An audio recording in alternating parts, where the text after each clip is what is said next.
Hi, I am School Superintendent Dr. Lisa Hitchens, and today I want to talk to you about two different topics. The first one is the rising number of COVID numbers in Kane County, something that we're all very aware of.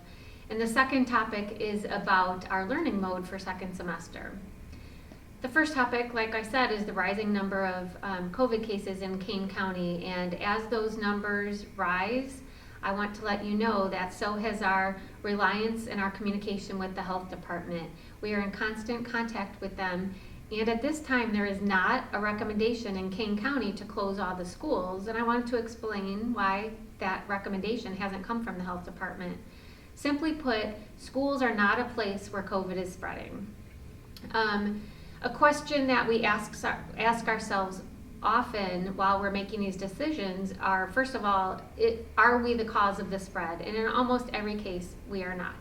It's not to say there isn't COVID in our schools, among our students or staff, but in most cases, the transmissions are happening somewhere outside of school, most if not all.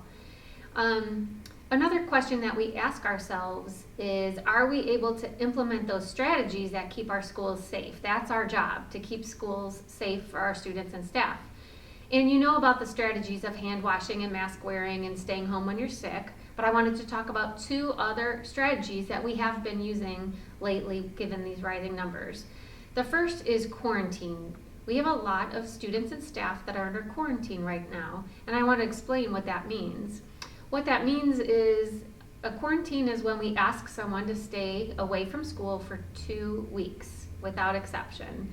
And we do that when we have reason to believe that that person may have been in contact with someone who had COVID. So a quarantine doesn't mean that somebody has COVID. What it means is they might have been close to somebody who has COVID when they were symptomatic and when they might have been contagious. So out of an abundance of caution, we tell those people stay away for 2 weeks. It's not a punishment. It is just one strategy that we use to make sure that the people that are in our building we're pretty confident that they haven't been around somebody who's had a close contact or who has had COVID.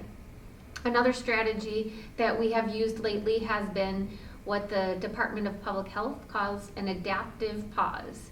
And we've used it a few times, and what that means is that for an individual classroom, or in one case a grade level, we ask them to learn remotely for anywhere from 2 days to 2 weeks. And we use that when we might need more time to complete contact tracing. Contact tracing is when we find out there's a positive COVID case, and then our nurses find out who has that positive person been in close contact with, and then we go back to the quarantine for the individuals. So when we do a pause, sometimes we need a little more time to do the contact tracing. Sometimes there might be evidence of spread within a situation, or sometimes we're just waiting on a COVID test result. So a few times we've used that pause, and we're not afraid to use it on a case-by-case basis.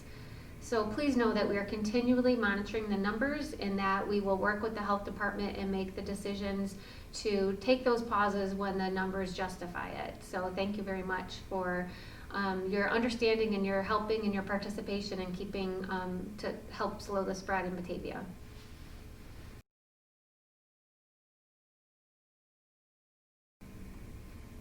Our second topic for today is to talk about our learning mode for second semester.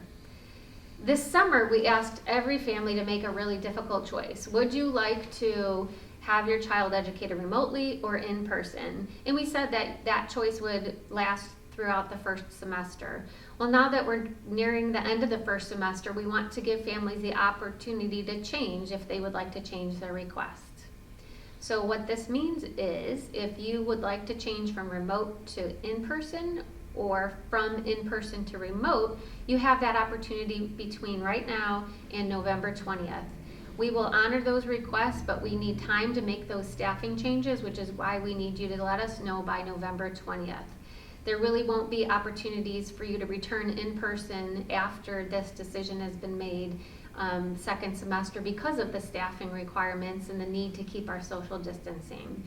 So please let us know your requests by November 20th, and we will honor those. And thank you very much for letting us know so we can start with our planning for second semester. All of those changes, if you do want to make a change, will take place when we return from our winter break on January 6th. If you are a family that chooses on-site learning, I think that it would be safe to assume that we will be ending our year in hybrid mode. As much as it saddens me to say that, right now there's, unless the Illinois Department of Public Health comes out and drastically changes their guidelines and recommendations for schools, really we're at the capacity to be able to bring in students in using those 6 feet distances and among those other strategies. Right now, we believe that we would need to continue in hybrid mode for the rest of the year. So you should plan on that, but also if you're an on-site learner, of course, we need you to be flexible if we do need to pivot to remote learning in the short term.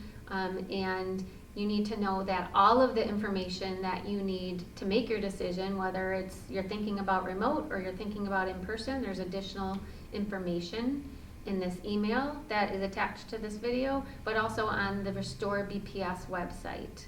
So let us know if there's any additional information that you as an individual need to make your decision. Thank you very much for keeping us in the loop about your thoughts for second semester.